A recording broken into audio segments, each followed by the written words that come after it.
Shooting the Ish.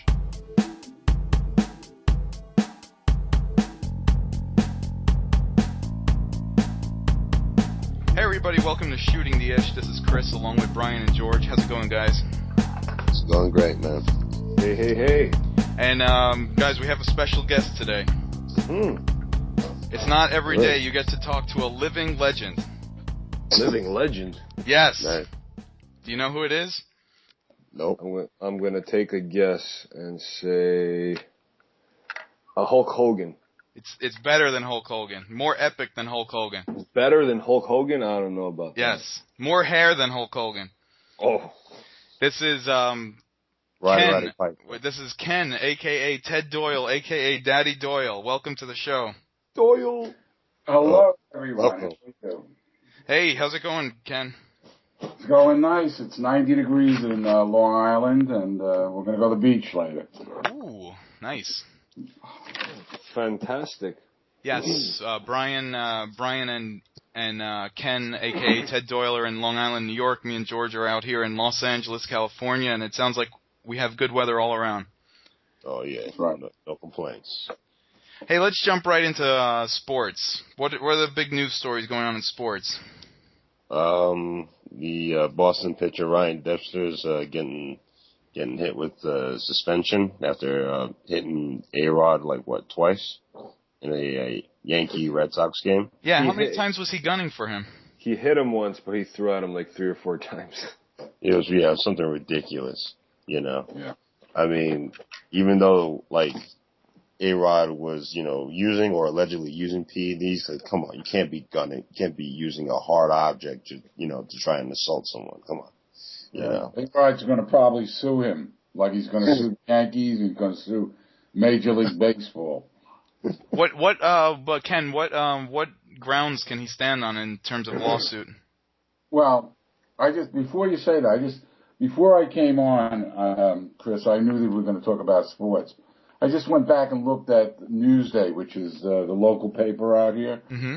And I would say for the past 2 weeks, A-Rod has been on the back page every day. That's the kind of story it is in New York. Right. Generally, what the thing is, Major League Baseball wants to suspend A-Rod for 211 games. Hmm. And then probably the remainder of this season and 2 years or 1 year hence. And he's fighting it.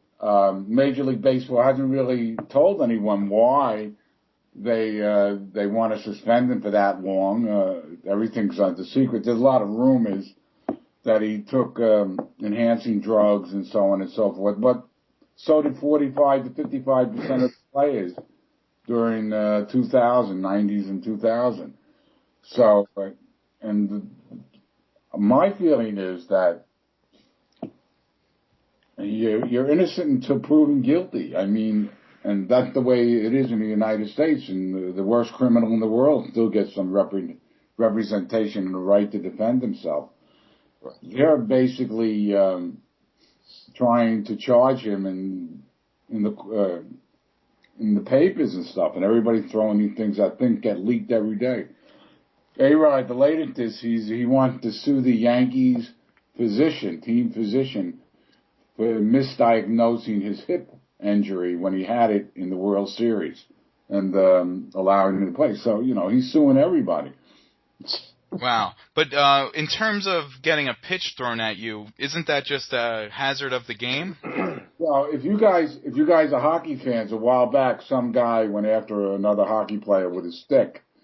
And they brought him up on charges, and I don't know whether he had to serve time or something. Wow, throwing at somebody's head is, That's assault. That's assault. Yeah, but what about in all these sports like baseball and hockey where they have fist fighting? Just because there's no weapons involved, it's not assault, or? Now, I think they consider that an assault with a deadly weapon. If you go at somebody with a bat, or you go at somebody with a hockey stick, or you throw a ball at his head. Look what happened to the Mets. According to ESPN Sports Nation, they posted a question online asking, Ryan Dempster has been fined and suspended for 5 games for hitting Alex Rodriguez. Question is, should MLB have suspended Ryan Dempster? The choices are no, yes for at least 5 games, or yes for more than 5 games. Now, what do you guys say? Brian? Well, I feel like, Major League Baseball is handling it. I don't think they're doing a good job of handling the situation, but a player should not take it upon himself to be, judge, jury, and in his case, executioner, if you will, trying to, take A-Rod out of commission. Welcome. All right. I mean, the organization, or excuse me, the company is handling it. So why is the player taking it upon himself to, try and do bodily harm on a player like A-Rod when, Major League Baseball didn't call upon him to, do such a thing. To me, it doesn't make any sense. Okay, but then can we also then go back through every hit batter throughout history and sue every pitcher that threw it and every organization and manager? Well, here's the thing. The previous, episodes where that has happened, those are basically, I always felt like they were spurned by a heat of the moment, like the guys being into the game and all that kind of stuff. This is just basic. Dempster was just motivated by what was going on off the field, right? In terms of, the investigation and all that kind of stuff. And you see the guys who were suspended who didn't fight, these allegations, Ryan Braun and so on and so forth. And it's to them. For Dempster, for example, he's thinking to himself, why is it that this guy who was suspended, for 211 games, why is he fighting it and everyone else isn't fighting it? You know what I mean? It's he felt like MLB is kind of giving A-Rod a pass for as long as possible. So you're saying he's the George Zimmerman of baseball? I won't, well, in terms of getting a free pass, then yeah, I guess you can say that for the most part. There's two things here that are important. When you're caught with the enhancing drug, the first suspension is 50 games. Mm-hmm. Every one of the other 9 or 10 players took 50 games. For some reason, they're trying to get A-Rod to 211. Right there, it doesn't make any sense. Right. If they gave him 50 games, he would have taken it. It would have been over. But they're trying to end his career, and basically, when money's involved, right, that's everything. Yeah, that sounds weird. Yeah, why wouldn't they want him to come back after 50 games? They make money off of A-Rod. Right. I have no idea. Well, the Yankees were, hoping that he didn't come back. That way they could dump his salary because he's been a bust. Oh, right. Since he's been with the Yankees, and he doesn't make money. Brian, he doesn't make money for them. The gate for the Yankees on their home games has been up 40%. And the TV, everybody's watching him on TV. They're making millions off of this guy. Now more than ever, all of a sudden. Well, yeah. It's the story, and he will be. This story is going to linger on for a long time. Yeah. One of the sportscasters in New York reported the other day that the defense attorneys want Major League Baseball to divulge all the material they have in their case, which is also the 50 players that took drug tests anonymously, and only players came out of it. They want that released too. So this is either all going to come out in the wash, or there's going to be a settlement real soon. And I wouldn't be surprised if A-Rod got maybe the remainder of the game for this year, and that's it. Right. Wow. Yeah, and this is the sort of attention that the Mets or Jets would love, but I don't know if the Yankees organization is liking this all. No. Can't be.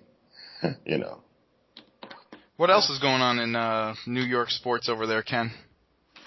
Well, the Mets. You guys, anybody a Mets fan there? You still a Mets fan? Yeah. Yeah, I'm still a fan, but I'm not in the market, so I don't see a lot of games. We're actually all Met fans.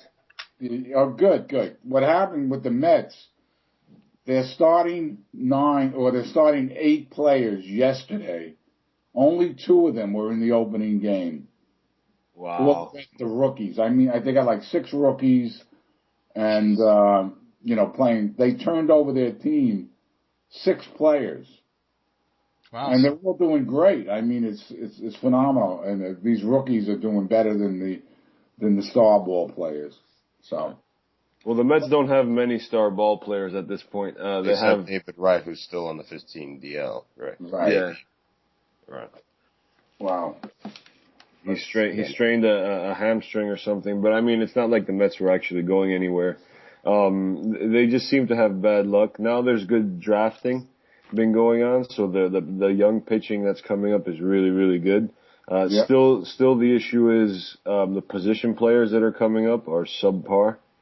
So, I mean, they're going to have to start trading some of the pitchers for some quality bats at some point, I think, just to even things out. Or you could just have complete pitching and then put a bunch of scrappy players together like the Giants have done the 2 times in the last several years and win a championship.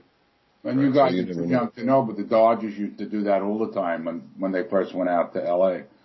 Uh-huh. They had like 2 star players, but everything was pitching. Gotcha. The Mets, listen, I have the Mets lineup here. I'm just going to tell you what I would do. Eric Young, who they got in a trade recently. Uh-huh. This kid is unbelievably fast. He's got like 27 stolen bases with them. He's batting .247. He played the outfield, left field, unbelievably. They should re-sign him and keep him. Okay? Mm-hmm. Yeah, I agree with you. Yeah. Daniel Murphy, second base. He's batting .275. He's got like 8 home runs. He's a clutch player. I don't have his RBIs right away, but he's a clutch player. Keep him. Right. Mm-hmm. I agree. They might dangle him for some trade if they can get anything for him. Right. I think. Murphy, they could. They might because they got this kid, one of the rookies. There's a couple of rookies that could play second base. If they traded Murphy, they could probably get a good outfielder. But then you got Bird in right field. This guy hit 21 home runs and he got like 80 runs batted in. So Well, he also tested positive for steroids last year. yeah, so what?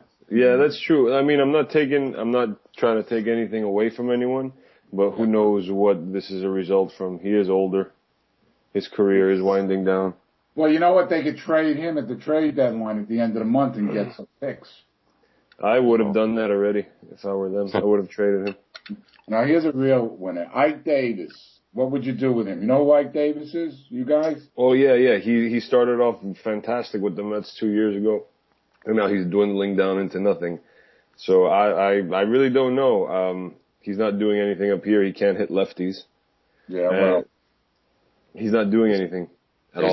He's not really a big value when, trading comes into talk. Exactly. If they let him go, he'll probably sign with somebody. He'll probably sign with a California team because that's where he's from and become an all-star.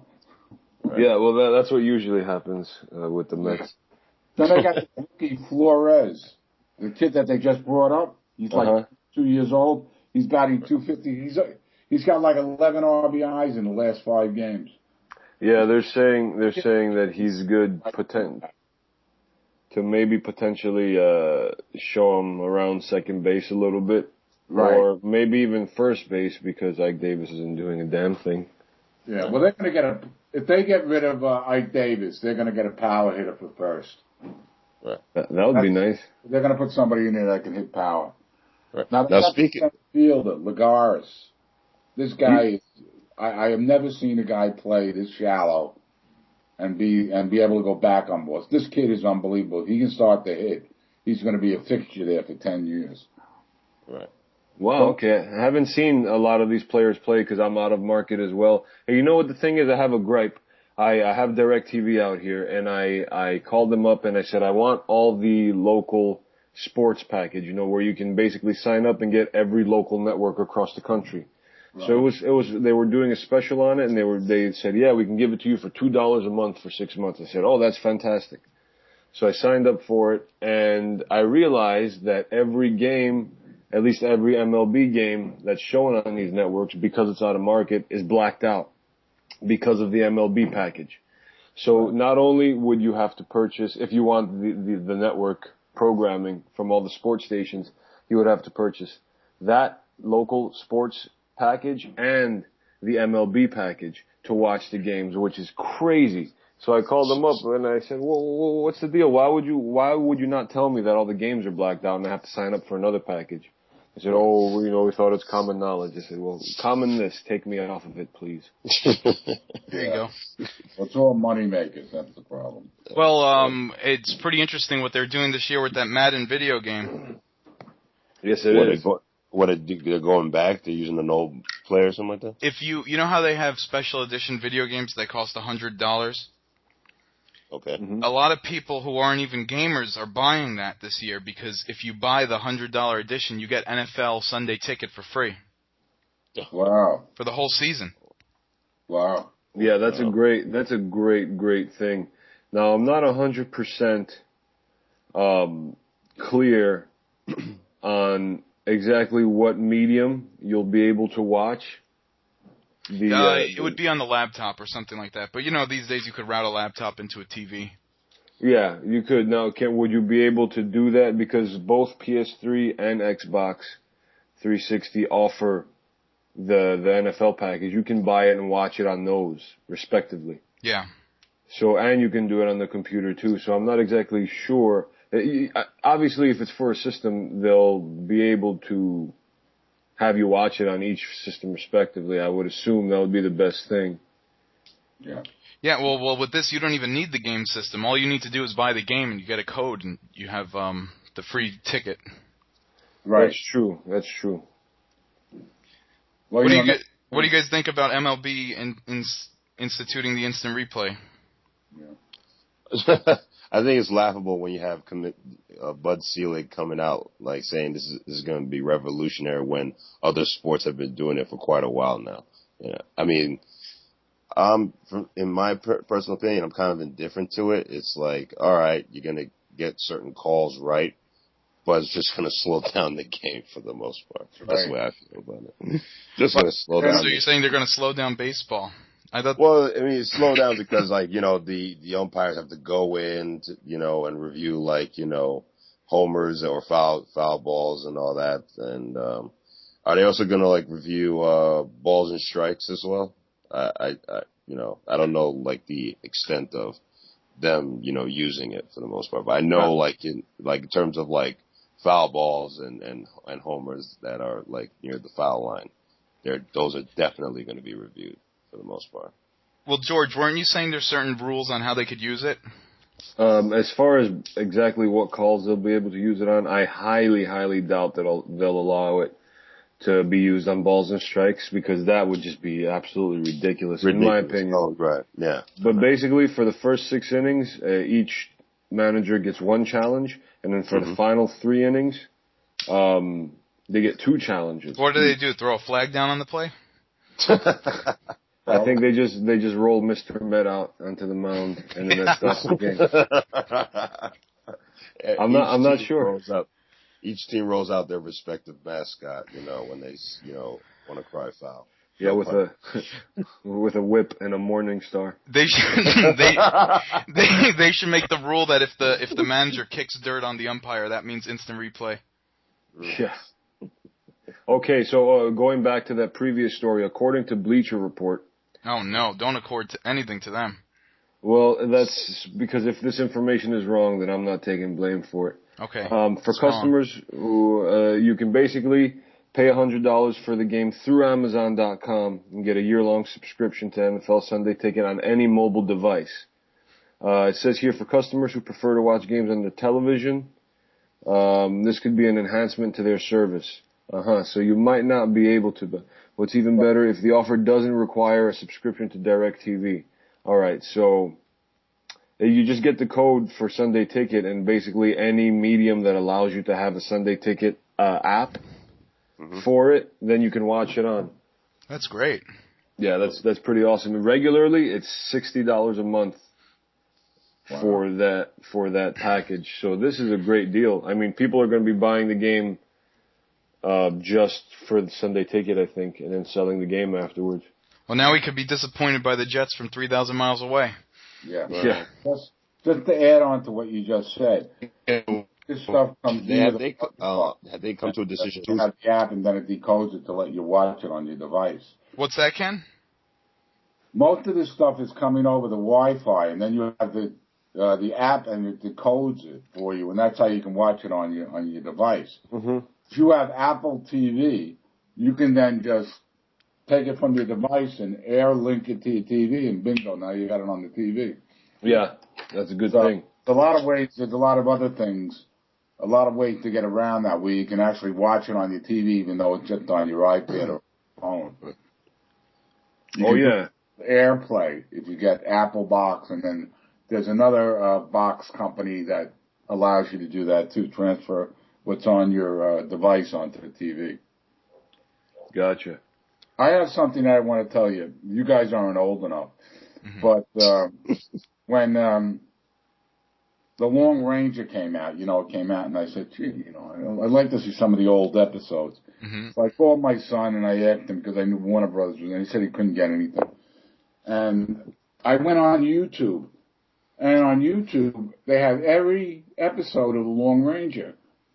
Nice. Really? And as I said, I got it on my computer and I was able to AirPlay it onto my TV. It was like going back 70 years or 60 years and watching TV. Same thing with Superman, the Cisco Kid. You don't even remember half of these programs, but or like King of the Rocket Man or something like that. Grew up, people that are all retired now grew up on watching on TV. Mm-hmm. Yeah. There's a good program. You want to see some good drama. Mm-hmm. Program called The Millionaire. And if you YouTube it, you'll see what it is. And there was a guy named, did anybody ever hear that show? I never heard of it. Reality TV? Yeah, No. It was probably on in the late 50s and early 60s. Oh, okay. It was black and white, and the premise of the show was there was this multi-billionaire named John Bears for Tipton. And as a hobby, he used to give away $1 million tax-free to somebody he just picked out of a phone book or found someplace. Mm-hmm. He had his secretary. This guy's name was Anthony. And his secretary used to go out and give the check to these people. And they had to sign a release that there were only a couple of things they couldn't do. They couldn't tell anybody where they got the money, from whom, or how much they got, or how much was left, or else they forfeited. They could only tell their spouse. The stories were very good. It was a lot like the Twilight Zone kind of writing. I mean, really good stuff and good, interesting stories. Yeah, because you could have a new story every week, different characters every week. The Millionaire. So that's something to watch. Another good series, which I watched when I was a kid, was called Sea Hunt. What is it? Sea Hunt. Oh, okay. I thought you were cursing on the show. This is a PG show. No, you. Sea Hunt. And I'm trying to... Lloyd Bridges. Remember Lloyd Bridges in the comedies recently? Yes. Yeah. No, he died recently. But you know who he was, right? He was in Airplane and everything. It's crazy. Guy in the airport. You guys know who Lloyd Bridges is? Yes. Yeah. He was the star of Sea Hunt. And as you can believe this, every week this guy was he was a Navy diver and he was retired, and he used to go and find treasures and things. But he got involved in all these different stories. Every week they had a different story. And half of the filming was underwater, him swimming around fighting with people. That was an interesting show, Sea Hunt. Oh, yeah, I got to check that out. You got a couple of them, The Millionaire, Sea Hunt, The Long Ranger, The Adventures of Superman. If you never saw those are good. Though that's what made the original Star Trek likable, is that every week was a new planet and they had a new cast of characters and a new story to tell, and you could tell a romantic story one week and an action story the next week, and on and on and on. Okay. Before I got on, Chris, I wrote down a couple of things I wanted to tell you. Okay. Oh, also, Ken, we have a couple people actually called in and had questions and comments for you. Go ahead. So we'll be playing those. You know what? As we're still on the sports stuff, George, can you pull up the sports related one? Yes, I can. A lot of people were excited that you were coming on, Ken. Uh-oh. Am I still famous in L.A.? You're famous. By the time we're done, you're going to be famous worldwide. Right. I agree. Well, I'm just looking at that. Let me tell you a quickie story. Uh-huh. When I used to watch Brian and Joe and the Joe in the Jungle play Mm-hmm. in that club. Which club? I went around, and one night, you were there, Chris, and I'm in that club, it's all dark and everything, I'm sitting down with my wife, and some kid comes up, I never met him, and he says, Daddy Doyle, what are you doing in L.A.?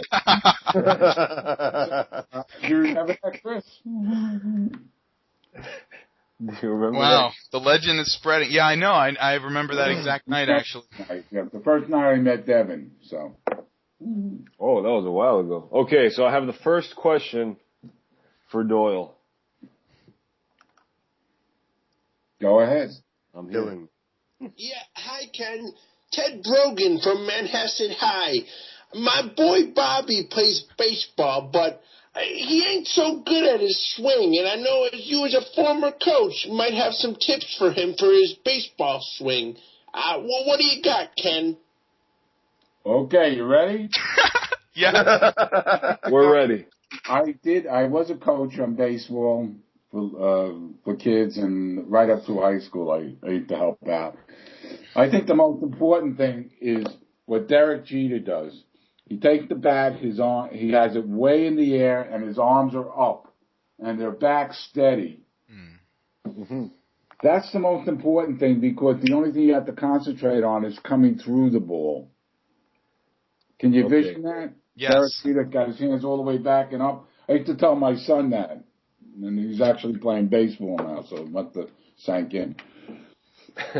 You take a guy like Ike Davis, who we're familiar with. Mm-hmm. He doesn't do that. He has his hand down at his waist, and then he brings them back, and then come through his swing.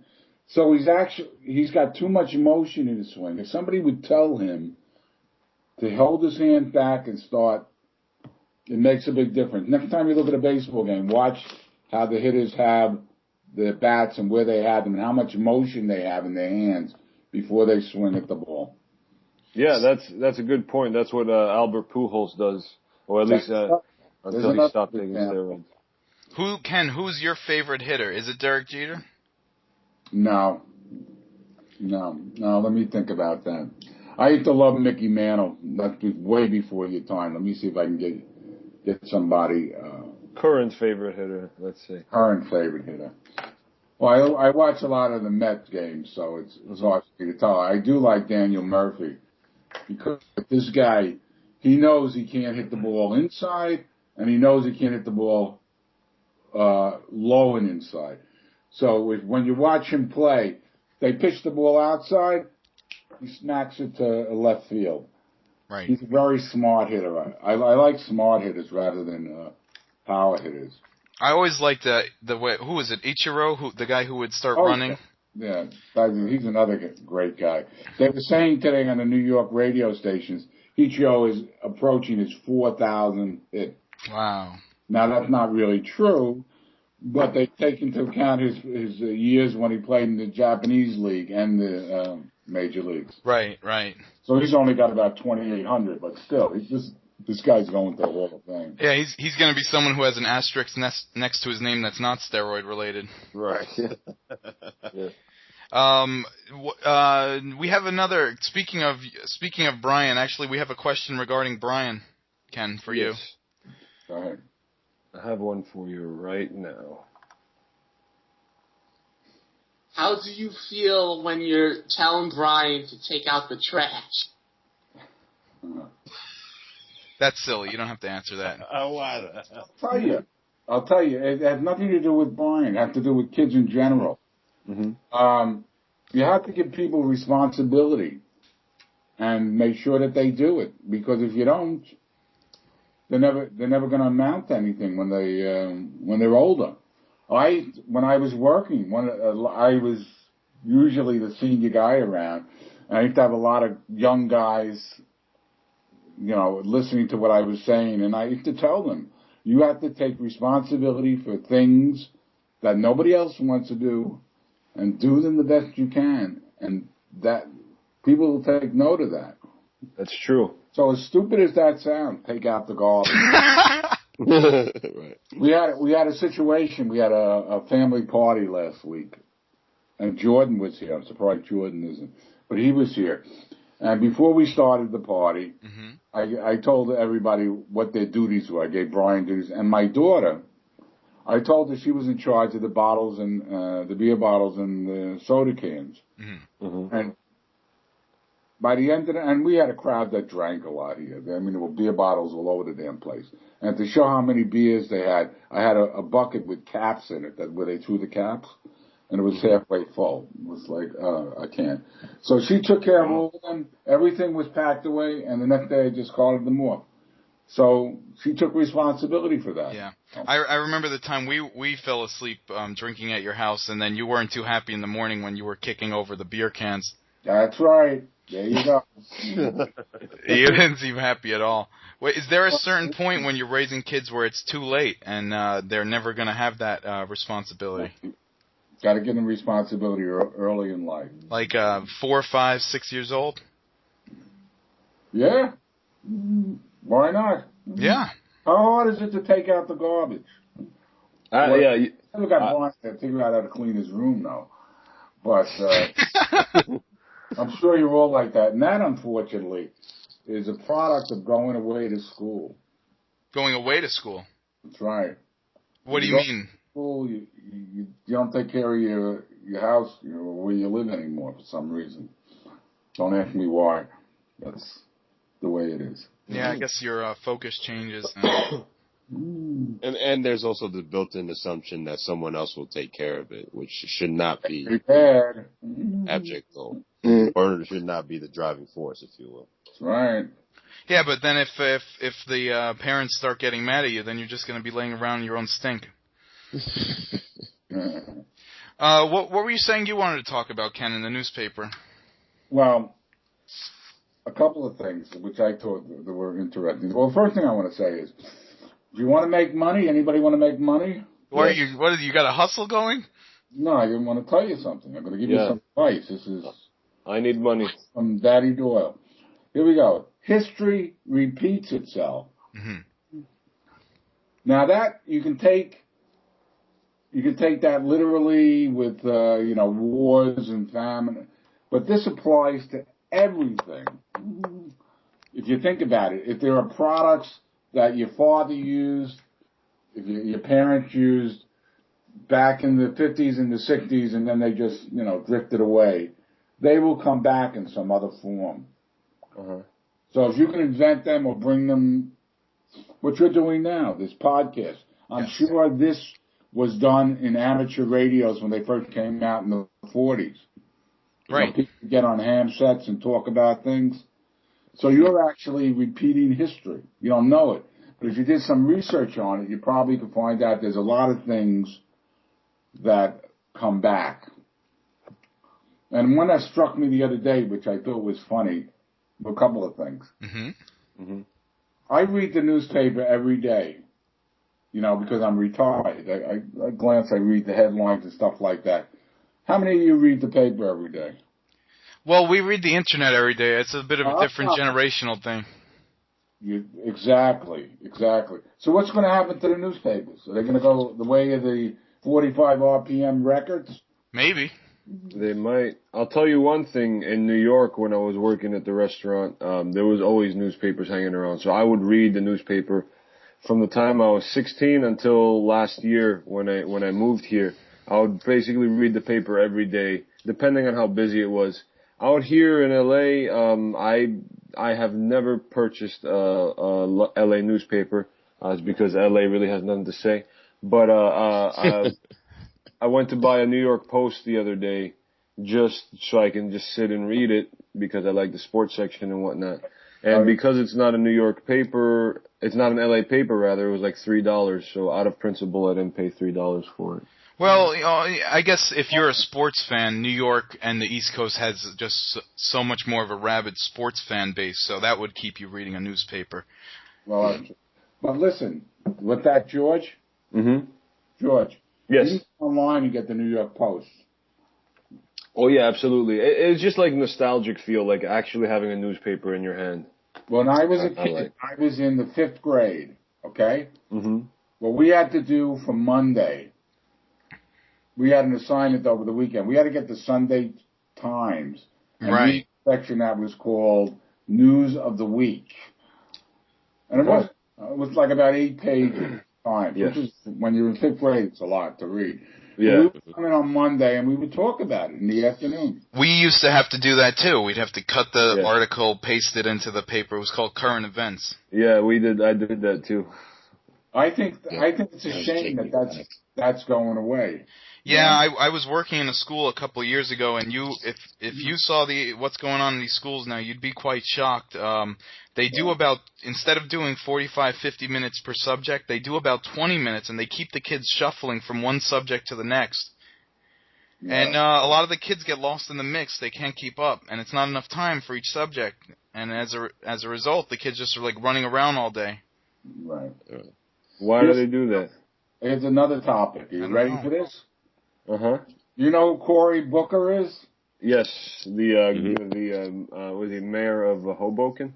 Of Newark. Of Newark. There we go. Yeah, he's running for the senatorial vacant seat in New Jersey. Uh-huh. Hey, LA know who Cory Booker is? I don't know who that is. Yeah, I've heard of him. Well, he's going to be your next president in 8 years. What? Really? Wow. 8 years. No. You mean that big guy from Jersey isn't going to do it? No, Chris Christie. He needs to lose 100 pounds before he runs. Yeah, but he's not going to make it. Some other Republican's going to get in for 1 year. But Cory Booker is going to be, in other words, not the next election, but the following one. He's going to be the president. Who's this guy? Look him up. Cory Booker. Obama just endorsed him today. Yeah, he's a black dude that's mayor of Newark. He's going to be a senator for 4 years, and then he's going to run for the president. I'm telling you. Right. Didn't he save some civilian from like a fire or something like that a couple months ago or a year ago? I think he made headlines doing some, good Samaritan work, if I'm not mistaken. He did a lot of stuff with the schools in Newark, which were terrible. He fixed them. He fixed basically Newark, which was like crime-ridden. Right. Really? Okay, that's good. Right. Yeah, I guess with the dawn of the internet, you're going to see a shift in terms of who we vote for, and these real stories are going to come out rather than politicians pretending to go to church and have a perfect family life. Right. A lot of this stuff is see-through, so we're going to start voting, and maybe it's a good thing we'll vote for people who actually have better character and over the course of time. But getting back to your speculation, Chris, about Chris Christie running for president. Unfortunately, the Republicans think that he's way too moderate for them, which is I find that hard to believe, and way too fat. No, he's not going to get the nomination. You hit it on the button. What? He's going to weigh down Air Force One or something? No. No, they just feel like he's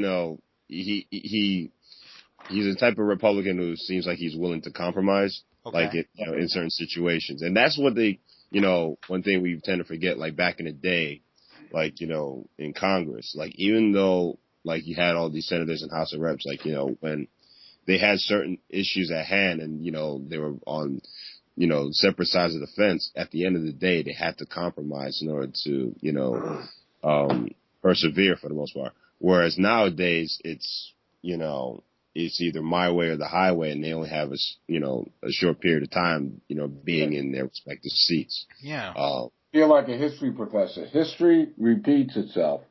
The only time Congress ever gets together is during wartime. Yeah. Yeah.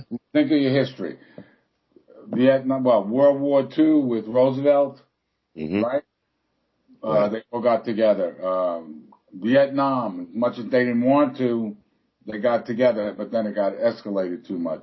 When the first President George Bush went into Saudi Arabia to fight against Iraq, everybody was behind that. When they went to get, with the second George Bush, initially they went in with the right ideas. Congress was behind them. The problem is that one political person once said that the Republican Party, if they're out, the only thing they want to do is get in. And in order to do that, you have to basically go against everything. A lot of things happen by free, or if there's an emergency. And that's unfortunate, but that's the way government is today. I guess that's what's happening now with Obama because he's having so much trouble with the Congress. He's just signing certain Presidential things. decree. What's that? Presidential decree. National defense. If something happens. Right. By the way, I wanted to tell you something. You said about clean people running for government. You ever hear of Elliot Spitzer? Yeah. Oh, yeah. He's a brilliant man, by the way. He's brilliant, good economist, and so on. But he got in a mess with call girls in Washington when he was in office, when he was the former controller or he was the governor of New York. He was soliciting call girls down in Washington. And I guess his political foes got his ass because they ran him out of office because of that big scandal. He's running for controller in New York City. Right. And yeah. The other guy, Weiner. Yeah. Weiner, yeah. Anthony Weiner. Anthony Weiner. You know what he's famous for, LA guys? Oh, yes. Sexting last time we checked, showing his, private. He's showing himself on the internet. Mm-hmm. He's running for the mayor of New York. Yeah. Well, I guess hopefully everyone will be forgiving to him. Well, that's, they always say one thing Americans can do, they can forgive. Yeah. Well, the women won't forgive him because he's married and he was tweeting pictures of his wiener, no pun intended, to other women. And then apparently he was sexting other women under the alias of Carlos Danger. That's a good name. I know. I bet you a good 40%. Manager quit, but this guy is still running. Yeah, he doesn't care. I guarantee a good 40% of fantasy teams are going to be in the name of Carlos Danger this year for football. That or something from Breaking Bad because they're both popular right now. I mean, that would be great if the XFL were still running. Another person's in trouble for sexting. That girl down in Florida. It was like a same-sex couple. One of the girls was over 18 and one of the girls was under 18. I don't know if you guys heard about that. Yeah, that's your favorite state, isn't it, Chris? Down in Florida, yes. That's Chris's favorite state. So people get in trouble for this internet stuff. Apparently, she got arrested because the parents of the younger girl filed a statutory rape charge. And the prosecutor actually offered her a very good deal. It was 3 years of probation, but as a contingency, she could not make any contact with the younger girl. And she kept contacting and the sexting and the pictures and everything like that. So now she's back in trouble. She's facing some serious jail time. Yeah, that's a tough thing, man. That's a tough thing. I mean, they're young, obviously. The chick is 19, and the other one is 14. So that's a pretty big difference to me. But I mean, you know what? When like you're in love, and I'm a lovesick person. So coming from someone that's been in situations of not thinking clearly, when it comes to these types of things, and you feel a connection with somebody, no matter how old, who they are, what they look like, what they've done to you, vice versa, it's very difficult to see past your nose in situations like that. So she just got in trouble and threatened to go to jail, and then she gets out and texts her right away. It's not her fault, man. It's just lack of better judgment. Well, it's like the teacher. It's like the teacher who gets arrested with the student, and then the contingency is don't talk to the student anymore, and then they keep getting arrested for contacting the student. That's true. Terrible. And I guess it's going to happen, It's regardless of the laws, it's going to always be the case that some people fall in love regardless of the law. Yeah. Sounds like love's an addiction of its own. Through the case, and I found who I like as a swing. Robinson Cano, the New York Yankees, second baseman. Yeah. There we go. That's a good one. Good swing. Okay. Yeah, he's okay. I take that. I take that as an answer. Right, yeah, the guy is really good. It would be nice if the Yankees don't sign him and the Mets get him and they get him and they trade, what's his name, for an outfielder. That would be good. That's not going to happen. The Mets aren't paying anyone that kind of money. Well, you'd be surprised.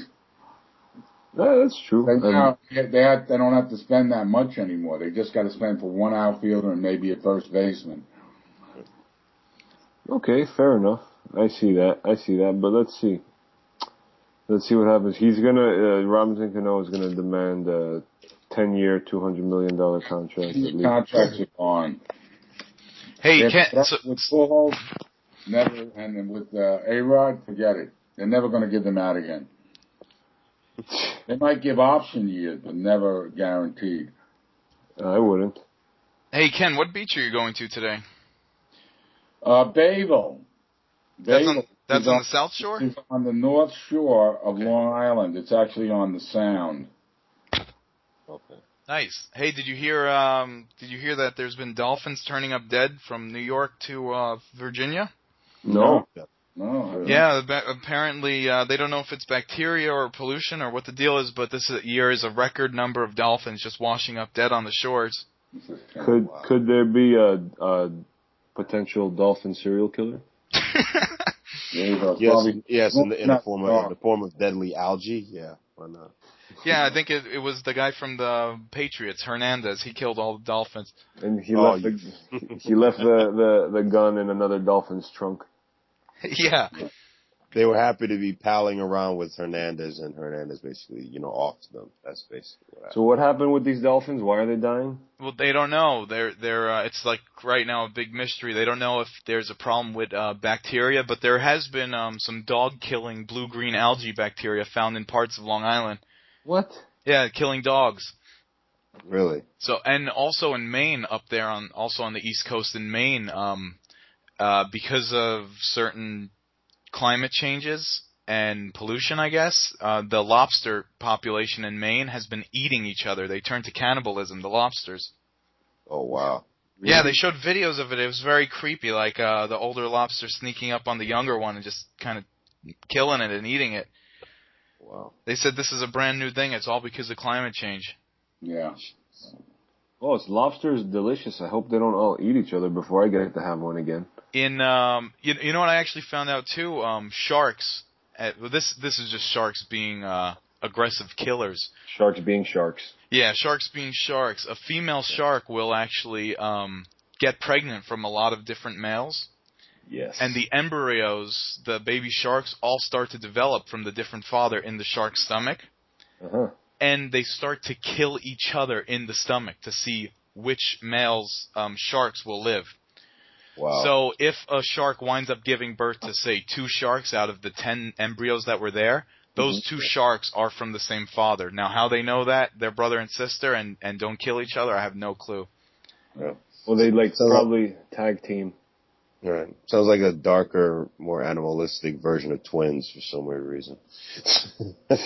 Yeah. On that subject, but not sharks. Mm-hmm. Did you know that if you're a middle child or a third child, you have the genes from your oldest brother or sister in your system? Oh, you have like a carbon copy if you're a middle child?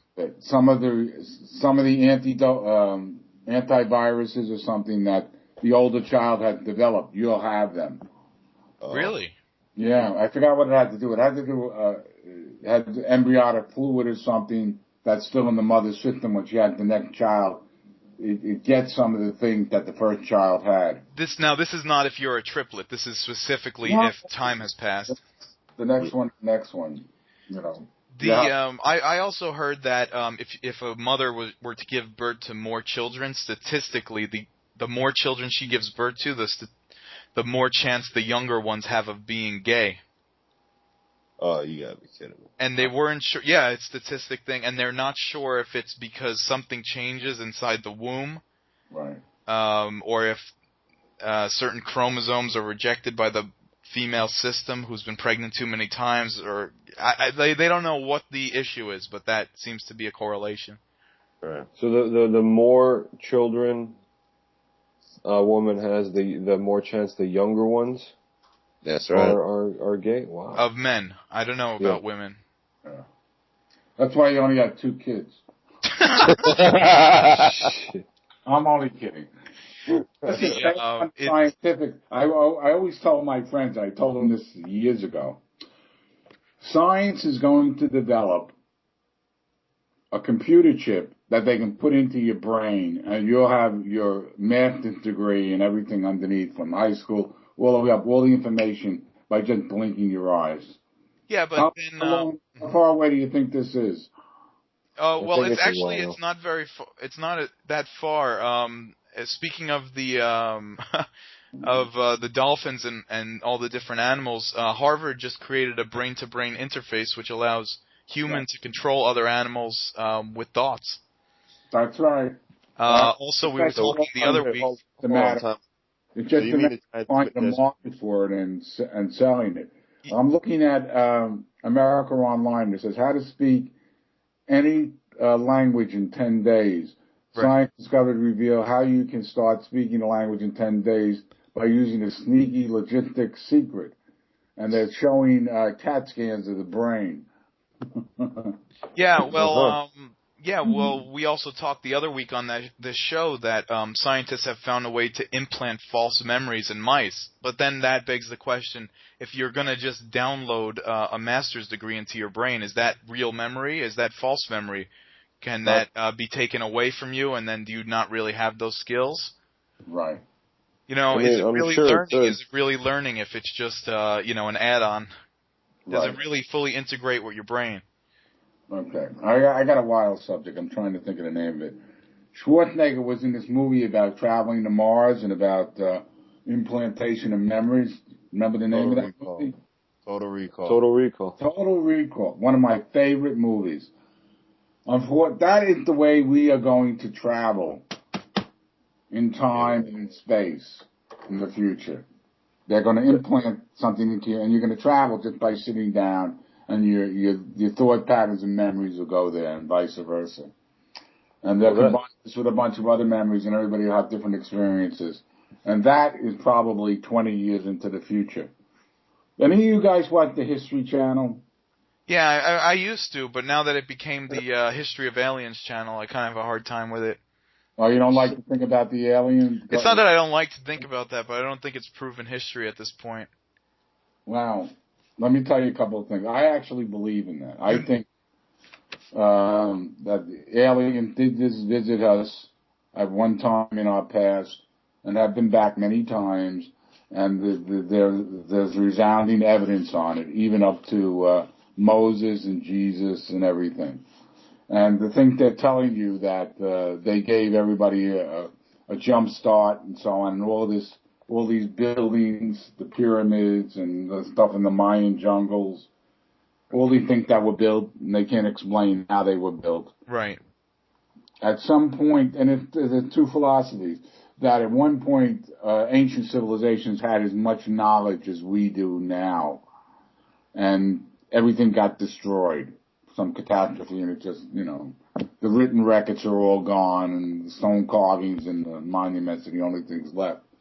And the same thing could happen to us, and everything we know is destroyed. And that could happen if we had a comet come down and interrupt our power supply. Do you ever think about that? If something came down here and interrupted the electrical power grid, oh, we'd be screwed. What would happen? We'd be screwed. We wouldn't know what to do. We would have no clue what to do. Well, why don't you write a book on that? Because I haven't seen a movie on that yet or a book.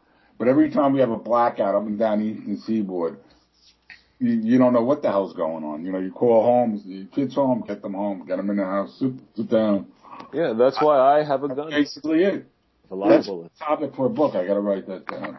Well, I think the alien stuff is interesting, and I've heard all the rhetoric, and it's you're right, it does fit. You can explain like certain things if you put this whole alien situation in there, and I think it's very interesting, but is this really proven history? They're finding, they're finding things all the time, things that are done in the past, and they can't understand how it was done.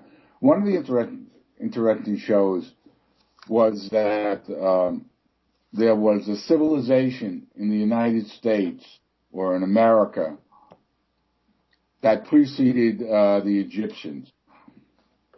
And ways of astronomy and tracking things. And we're talking like 4,500 years ago or something, or 5,000 years ago. So. Really? You find out things all the time. The History Channel is a good channel. I love to watch that. I love Porn Stars the best. What?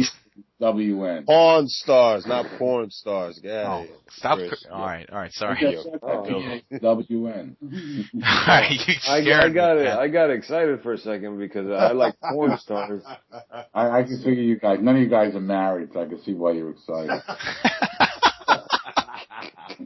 Hey, speaking of legacy and history, George, can you pull up the question from Dan to Ken?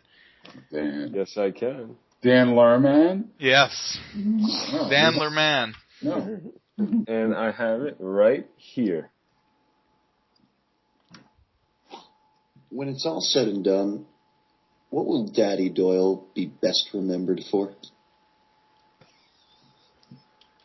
That's what would Daddy Doyle best remembered for? When it's all said and done, what will you best be remembered for? Get a job. Get a job. Get a job. You should. George, do you have that clip? Get a job. I do not have that. You should, isolated. Ken. You should run for political platform with that "Get a Job" logo. Oh yeah.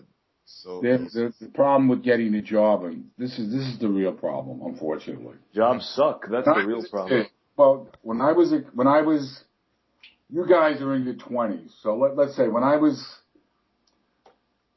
16, 17, I was in high school and I was about to go to college. Yes. I bought a book that was called Careers. I wish I had it now. And we read through it, and there were like chapters on what different careers offered and what you wanted to do. Now, I'm 60, I'll be 66 next month. When I was 17 going into school, I thought that by the time I was in my 60s, that we'd have cars that flew, like in Star Wars, floating all around. Yeah. That I'd be back and forth to the moon 5 times.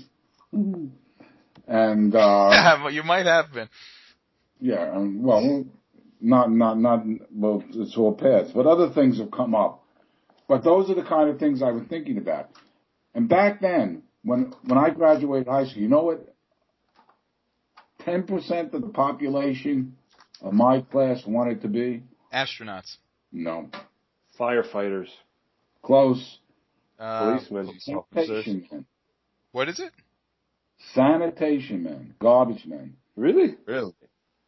It paid $20,000. This is when I'm 17. I'm trying to think what year that was. That was probably 1966. They wanted to be sanitation men. It paid $20,000 or $10,000 a year at the time, and it was a 20-year full retirement, which meant you got that $10,000 for the rest of your life. Wow. That's crazy. So what you're saying is that innovative jobs don't yield guaranteed payment. Well, most of the people I know now that are very happy and financially set, firemen, policemen, people that work for the government. That's true. I've seen that as well. That work for private industry, and I'm going down. I had 3 jobs in my life, 3 major jobs. And I thought I would be there for the rest of my life. But as soon as you get to a certain point financially within the company, they look at you as, I can get 2 people for you for what I'm paying for you, and save on the benefit package. And that's the way private industry is. Right. If you have your own business, I forgot to tell you, people that are also very happy but are overworked are pizza owners. People that own pizza places. Oh, yeah. Yeah, having your own is always working. Yeah, George comes from that background, and he. Is that true, George? Well, restaurants, not exactly pizzerias, but yeah, I was born and raised in the restaurant business. Yeah, but they work like crazy. Oh yeah. I mean, my father raised us. We had very comfortable lifestyle, but and he worked like a dog, and we had whatever we needed. We never lacked anything, but at the same time, I also never saw him, growing up. So absolutely, you can provide a great lifestyle for your family, but what lifestyle will you have, to be with your family? So yeah, it's crazy. It's a tough thing. And I came out here to escape the restaurant business, and I'm back. And I'm back in a goddamn diner that I want to burn to the ground. George, Yes. you ready? I'm ready. So what you got to do? You got to open a New York food style restaurant, and then you have to import the dough from your father or from Long Island or from New York. Have them freeze it and send it out and make the pizzas and everything. Everything is imported. The water too. Have somebody that lives in the city like Jordan fill up gallons of water and send it out to you. Yeah, Brian, you could do that. New York food. I have relatives come here from California, including Brian. Mm-hmm. They just wanted to go to the restaurants to have pizza, to have Italian food, to have water. Oh, I know. To have bagels. I know. I don't drink tap water out here. It sucks. Yeah, I drink it. New York water. And that's why you're dying every month. Water out there. You bottle New York water and you say, like Poland Springs. I once went up to Maine and tried to find this stupid place. Any success? I'm telling you, New York water. No, I agree with you. Would you like to be an investor? Yeah, you go. Why not? All right. Okay. We have one investor. I need several more. But then I can't chase my dream of being an actor if I'm running a business here, It'll be difficult. That's going to be in the back burner, pal. We have someone who has made a comment on your advice, on the advice you've given in the past, Ken. Okay. Can you pull up the clip from Joanne? You got it. This is my cousin, Joanne? Hi, Kenneth. It's Joanne. Yes, I'll never forget the time we went to Powder Ridge in Connecticut, and I had my first ski lesson with you. Actually, we all did. It was a group lesson. You talked for about 5 minutes, and then you said, this is how you stop, this is how you go, and then you took off and left us hanging. See you soon. Bye. Did you really leave everyone on the mountain? Absolutely not. What? That's what I did. I married into this family. My wife, Terry, was the first of the cousins to get married. So, and I came in, and they never did anything. They all did the same thing. So I said, we're all going to go skiing. Oh, skiing. No. So got them all together. I took them to Connecticut to a small place called Powder Ridge. Got them the equipment, got them there, and said, okay, let's start skiing. They all learned how to ski that day. They were coming down the bunny trail or whatever, and he knew how to ski. I didn't leave them. All right. Uh-huh. All right, well, that settles it. Well, Joanne complained about that, but she does that I got them to get off their panties and do something. Yeah, she does feel a little bit different about that. She did feel abandoned, and it's unfortunate. Oh, I'll have to call her tonight and see. Can you pull up the question for Doyle, for Ted Doyle, the other one from Pat? Yes. I have it right here. Ted Doyle, do you ever go to church? Yes, of course. Not as much as I used to. My wife goes to church every Sunday.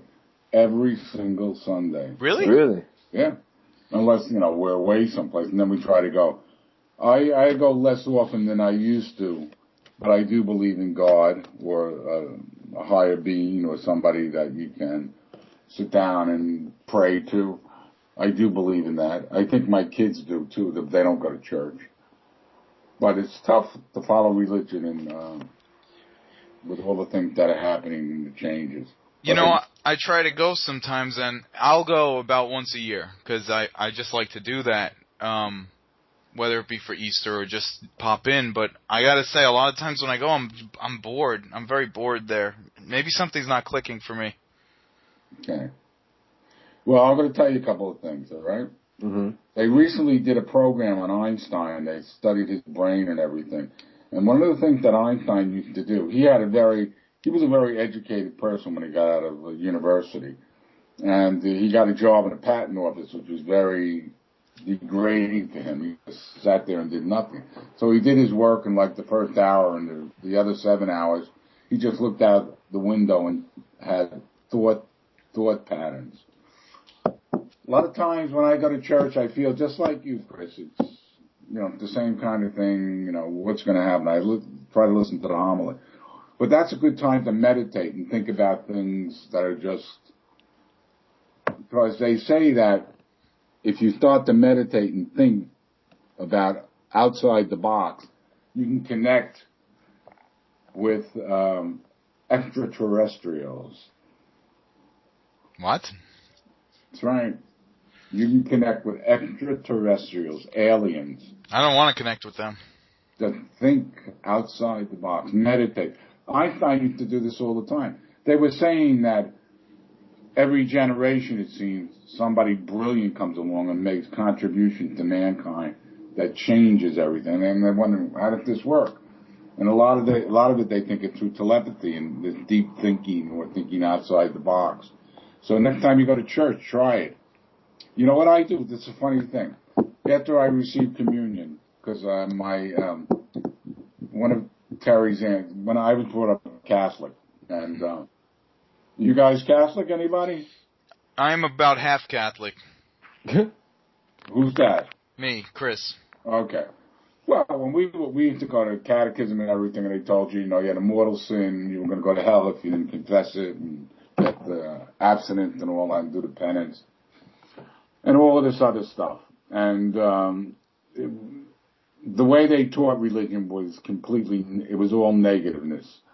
Right. So now when I go to church, I sit there after I receive communion, and we used to have to go to confession before you could receive communion. Otherwise, it was a mortal sin. And one of Terry's aunts who passed away told us, you don't have to do that.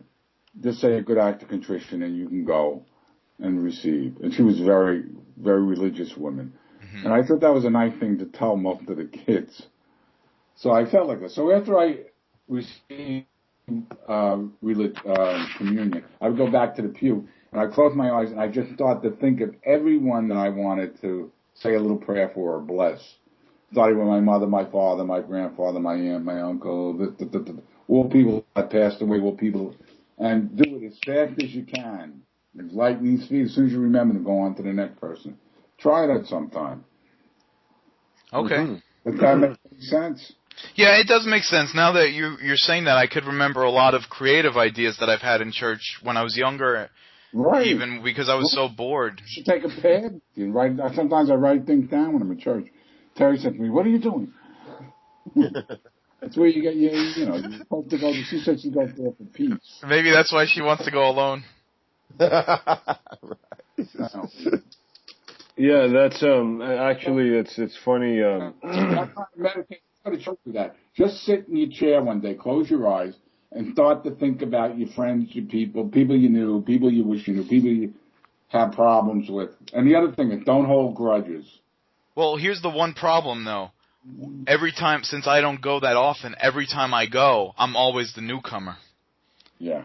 So I don't feel comfortable just sitting and meditating because I always feel like everyone's going to run up to me afterwards and ask me who I am. Nah, don't worry about it. You worry about too many things. Do it at home. Don't even go to church. Sit for half an hour and just do what I told you. Think about one thing after another. People in the past, people that you miss. And you'd be amazed how fast it goes and how the string of things goes from one thing to the other. Because there's more stuff that you learned in your life that's trapped in your brain. And this is a way to bring it out. Right. I have a poem here that I have to give it to my daughter. I learned everything I have to know in life in kindergarten. And then it goes on to tell you, make friends, how to share my toys, how to clean up. It goes on with all these wonderful things that you learn when you're in kindergarten. And I've always said, if you could retain all the knowledge that you were taught just through grammar school, okay, maybe a little junior high, you'd be a genius. If you could just retain it, forget about it. That's true. I did feel much smarter back then. No. Everybody, when you were in New York, you had to take the Regents. Remember how you studied, and you knew all the Pythagorean theorems and this and that, and what a quadrangular equation. Remember all that stuff? Yeah, a little bit. That's worthless information. But back then, you know it like the back of your hand, I bet, right? Yeah. Yeah, I guess so. Well, how come you don't know it now? Because I was only half paying attention, I guess, at the time. No, the answer is you do know it. You have to find a way to get it out. I used to say to Jackie when she was a kid, when she was crawling around on the floor in the kitchen, who discovered America? Mm-hmm. And I thought I would hear her say Christopher Columbus, but that's actually wrong. We know the that. aliens did it. Vikings discovered America. And even now we know that even before the Vikings discovered America, the Irish discovered America. Is that really? Yes. You have to watch the History Channel. You'll see it. Hey, don't take anything away from my ancestor, all right? Anybody here Jewish? No. I might be technically Jewish. I dated a few Jews. It was a little something. I went to a bar mitzvah and they had me dancing and singing around and they said you just affirmed your faith in Judaism. I had no clue what I was saying. They circumcised you? Well, that too. But does anybody remember the Ten Commandments with Moses and Charlton Heston? And, yes. Do you remember that movie? Yeah. Yes. Did you ever see on the History Channel where they go over the wars of the Bible and how, stories of the Bible and how it was all militaristic? Mm-hmm. Anybody see that show? I've seen certain things like that. I don't know exactly what you're referring to. Oh, here we go. Moses, when he left, his mother put him into the Nile and he was gathered up, he was brought up to be an Egyptian prince, right? Right. And he was taught architecture. He was taught militaristic strategies. He was taught how to fight. He was taught diplomacy. He was being groomed to be the Prince of Egypt, right? Right. Mm-hmm. Everybody understand that? Okay. Yep. When he went out, when they banned him, when he founded Judaism and everything, and he went out, and they sent him out into the desert with that staff. And he wandered around for 40 days or whatever it was. He was going around and looking at the landscape and the different things that happened, like the way the tides would go, the way the winds would go. And he was strategizing how he was going to lead his people to Canaan, which was the land of milk and honey. These are Bible stories. Right. When he led them out of Egypt, and they went, and the pharaohs decided he was going to chase them. They never used to fight at night. And when they sat down, when all the Jews who followed Moses sat down, they usually put a big bright light, a fire, in the front where the leader was. So everybody in the back, half a mile back, could see that light and knew that their leader was there. You follow me? Yes. Mm-hmm. Mm-hmm. Moses took that light in the middle of the night and put it in the back of where the people were. And early morning, he started to move his people away and left the light glowing. The Egyptians were looking into the light, thought that was the front of the Jewish or the people, but it was really the back. They were actually blinded by the light because of night blindness. If you look at something bright, you can't see beyond it. So they didn't see the people moving out. And he took them through the reeds, which was when he parted the sea, supposedly. Right. He knew that the tides and the moon and so on was such that when he went to the particular point in this particular time, he'd be able to cross have the people cross and there wouldn't be any water because it'd be low tide. It'd be like a sand barge. That's what he did. The next day, after they got on the other side, the Egyptians woke up, went out, found the torch, realized that Moses is gone. He was already 10 miles ahead. went all the way down to the Sea of Reeds. The water had come in, the tide had changed, they couldn't cross. Mm-hmm. Yeah, it's always cool to learn the real historical, take away the supernatural functions of that stuff. Moses sent his people to Mount Sinai, where he found the Ten Commandments, and they stayed there for years, 40 years or something, or whatever it was. Mm-hmm. He formed an elite combative force. He made them into fighting, killing soldiers. And then they went out and they started their path to Canaan, where they eventually wanted to go. And every town they went to, they killed and destroyed everything. Wow, I didn't know that. They were brutal killers. And then when they came back before they went back in with their families and everything, they had to stay away to cleanse themselves for 7 days. That's so they got mental cleanliness. And Moses was very hard on these soldiers. He used to tell them, you have to kill everybody. Some of them brought back women and children. He had them kill them right in front of him. Because he realized that if he left anybody living, they'd form a revolt and you'd be attacked.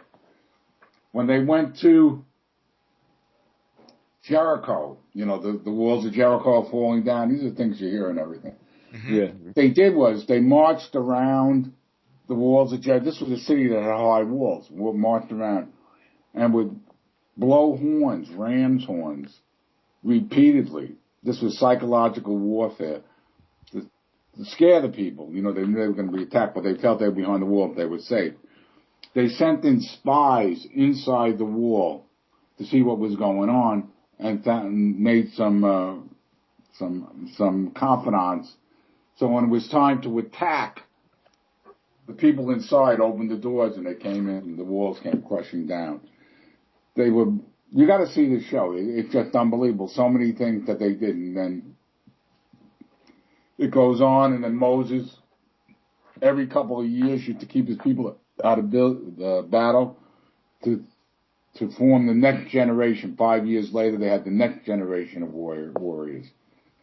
And a lot of warriors. Back then, he formed one of the greatest military wings or organizations in history. And it's not depicted like that at all.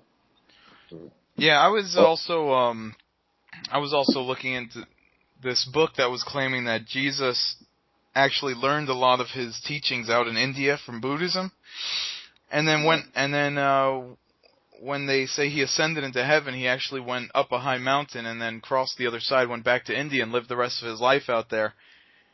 And they were saying that that was Moses' promised land as well. They said that all the lost tribes of Israel also settled out there in northern India. Really? That's an interesting concept. Yeah, it's always interesting to see how these historical interpretations can really make all the biblical rhetoric make sense. Right. This actually reminds me of an old film. I believe you've seen this. It's called The Man Who Shot Liberty Valance. Have you ever seen that with John Wayne and James Stewart?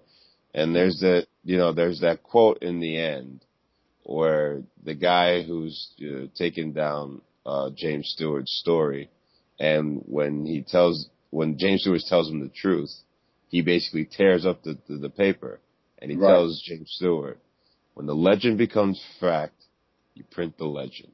That's right. And we have seen this countless times, again and again with the Bible and with, historical facts from various parts of the world where, history has been tainted or changed in order to appease the majority, if you will. Right. Well, history is written by the victors. Yeah. That's very true. I mean, that's the way the history is. That's, there's a lot to be said about that. One other thing that's interesting, we would all be Chinese if it wasn't for an emperor in China prior to the Spanish going all over the world and becoming the big-time explorers. China was way advanced in ships and traveling and navigating and everything. And one emperor decided he didn't want to do that. He didn't want to spoil the race by intermingling with other races. He wanted the Chinese to be pure. And for generations, for his lifetime and his kids' lifetime, they stopped all this exploration. Otherwise, we'd be Chinese. This was like years before the Spanish started to do their exploration. Now, we might still be Chinese. Give it a couple of years. Yeah, that's right. That's right. We're already Chinese, not that I'm prejudiced.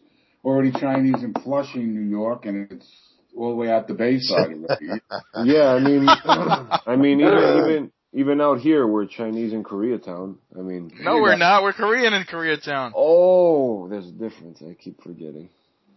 You're right, but that could actually happen. I mean, I saw a documentary the other day that right now China has more aircraft than we do. They're building more battleships. They're building more aircraft carriers. And next generation, they overtake us. Yeah, but are they using plastic or metal? Doesn't matter. Hey, George, can you start queuing up some of those interesting news clips? Yeah, I have one right here, actually. There was a Chinese one, actually, right? A Chinese one.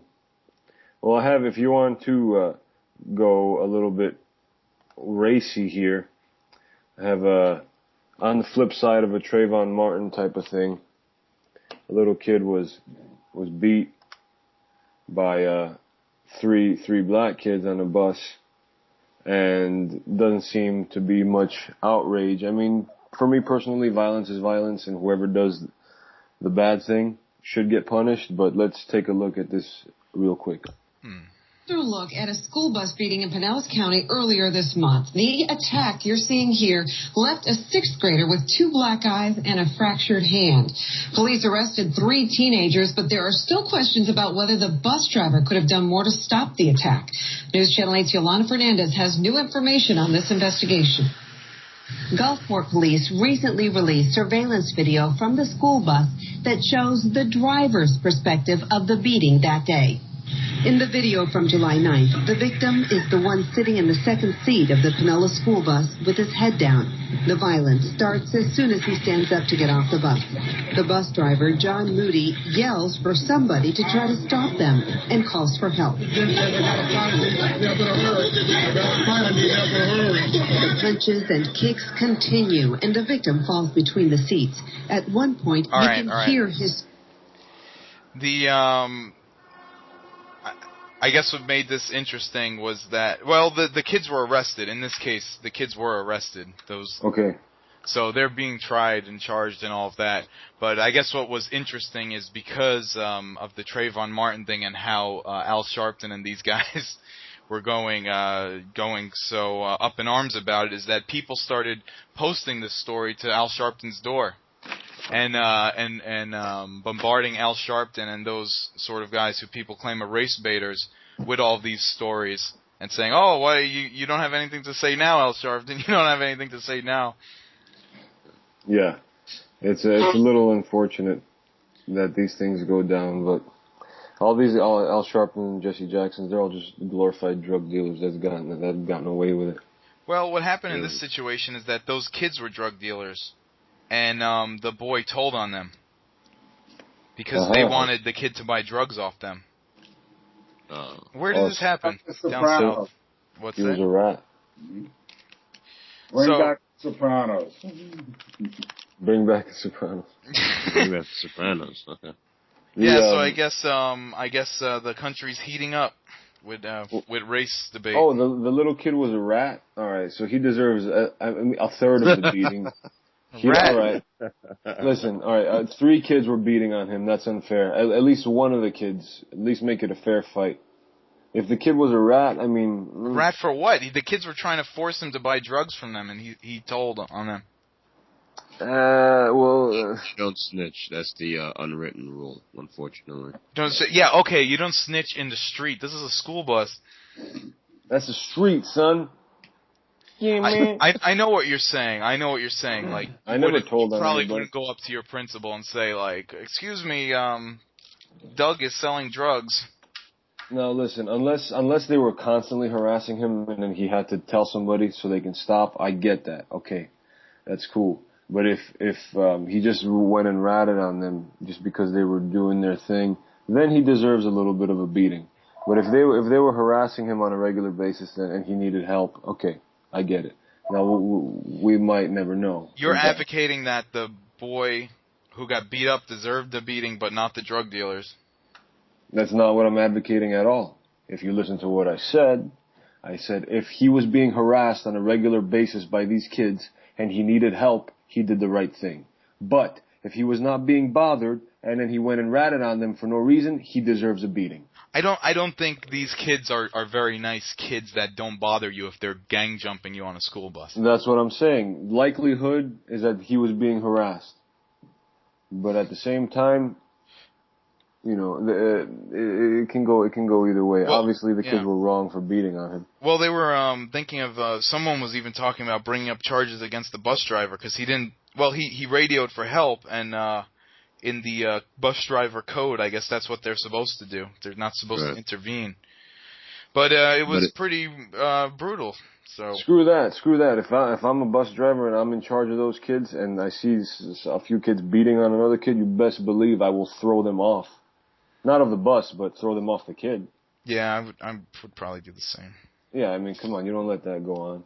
But speaking of the other news clip that you wanted, which one did you want me to pull up, Chris? The Chinese one.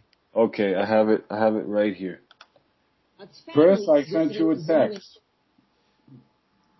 Okay. All right, let's cue. This is a very interesting clip. Brought to you by CNN. Yeah, that's fine, Ken. We'll wrap up your part in a couple minutes. Okay, George, hold off on that clip real quick. Okay. Hey, Ken. So we have one more question for you. Okay, babe. Shoot. And one more question for you from from the people who submitted questions for you. Okay. Okay. I got one. This is from Joe. Joe. Hey, Daddy Doyle, it's Joe Riley here. I'm wondering, and I think the whole audience is wondering, do you wear boxers or briefs, and why? Thanks. Whoa, that's a very personal question, Joe. You don't have to answer that. Right. You can plead the fifth on that sucker. To quote Kramer on Steinbeck, the boys, he said, the boys are free. Well, I think that the boys would rather be supported, so I would. That's great.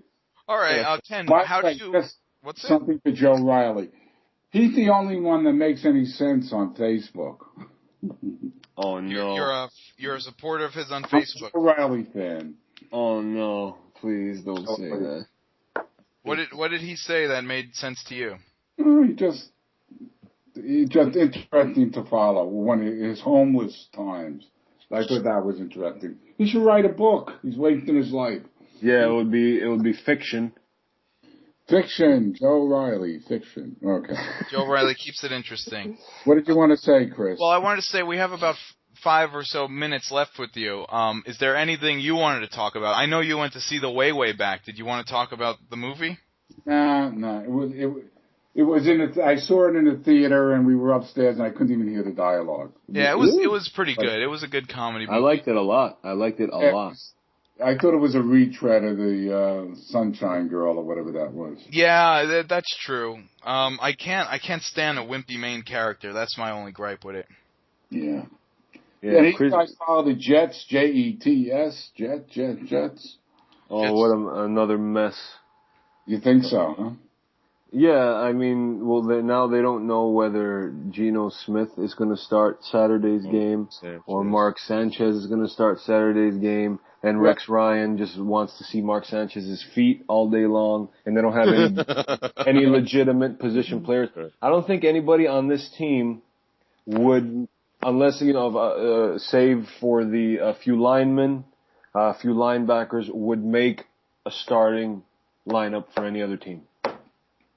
Well, hopefully they got a better line than they had last year. Well, that's true. You take this and you can bet on this. Mm-hmm. Unless Sanchez gets hurt, he's starting the first 2 regular season games. Yeah, I think so. There's so many reasons to that. You don't start a rookie that basically missed half of the camp in the first 2 games of the NFL season. He's going to get killed. Oh, I agree with you. If they want to set him up for failure. Number 2, in the old days, new rookie quarterbacks had to sit for 2 years before they learned the book on what to do. Not anymore. Well, I think that's a mistake. I think that's a mistake. I think there is a certain way quarterbacks have to be. Even Manning didn't play. Well, Manning in Baltimore played, but Manning for the Giants didn't play right away. He had to sit for like 8 games, if you remember, to figure out what was going on. Yeah, but now with the game has changed. I mean, look, last year alone, there was Andrew Luck, there was Robert Griffin III, a.k.a. RG3, Russell Wilson. Well, all these guys were first-year quarterbacks. They didn't really sit at all. Like, they started pretty much first-game rookie quarterback, not having watched anything. And they all did extremely well.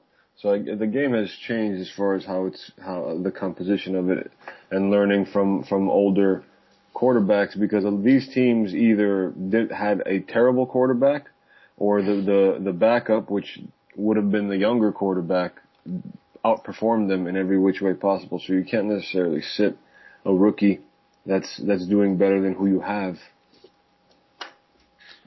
That's all true, and yes, I think, but none of them went to the championship. Luck didn't go to the championship. That's true. J3 got hurt because he's running all over the damn place. He's going to get killed. Yeah. Even the coach was ridiculous to let him play with that injury.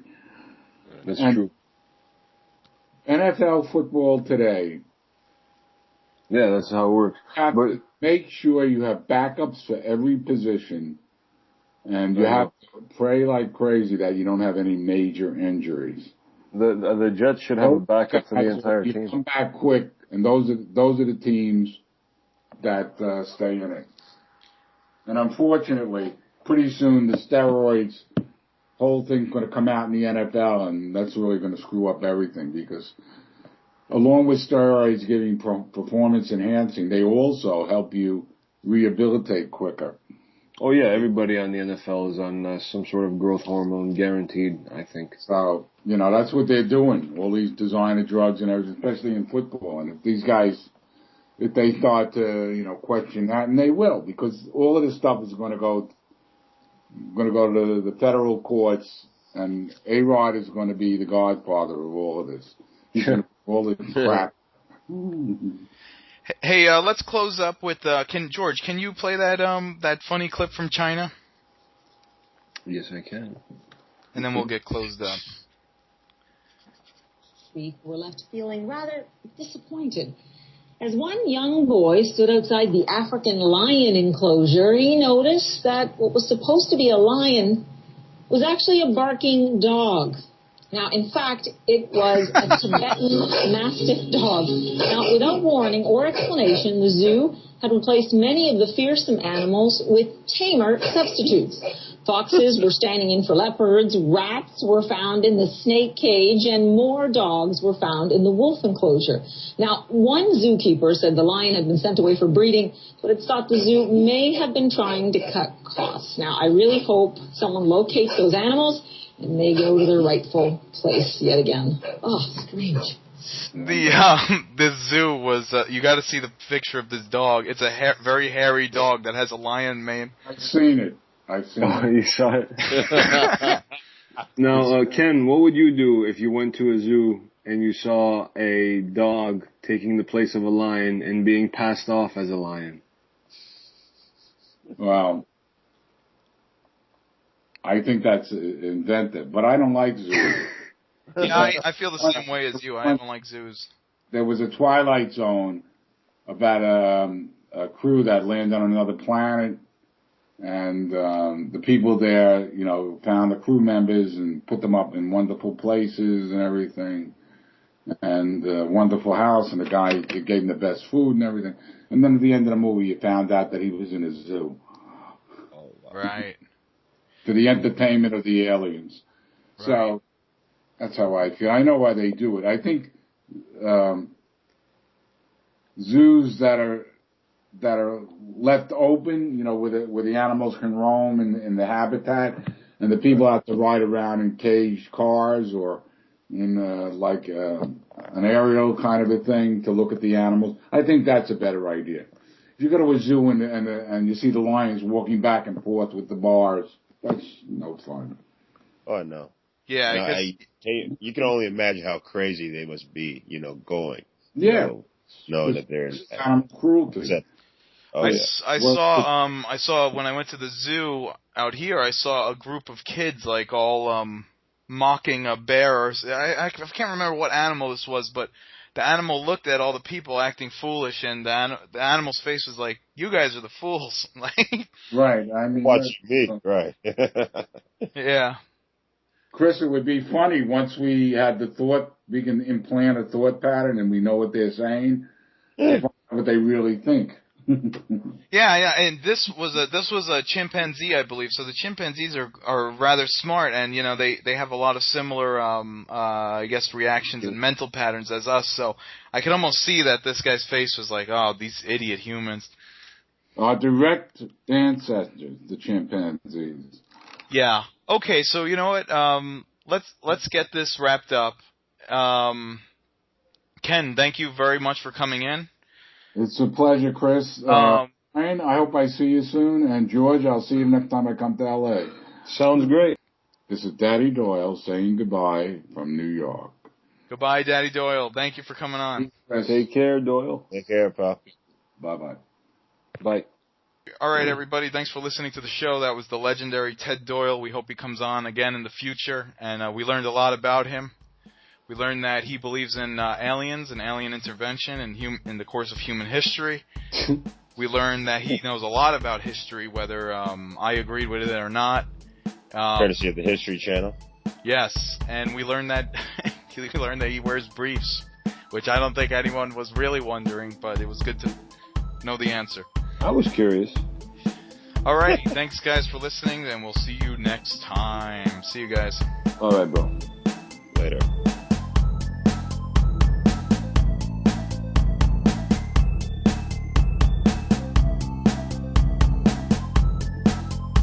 You've been listening to Shooting the Ish.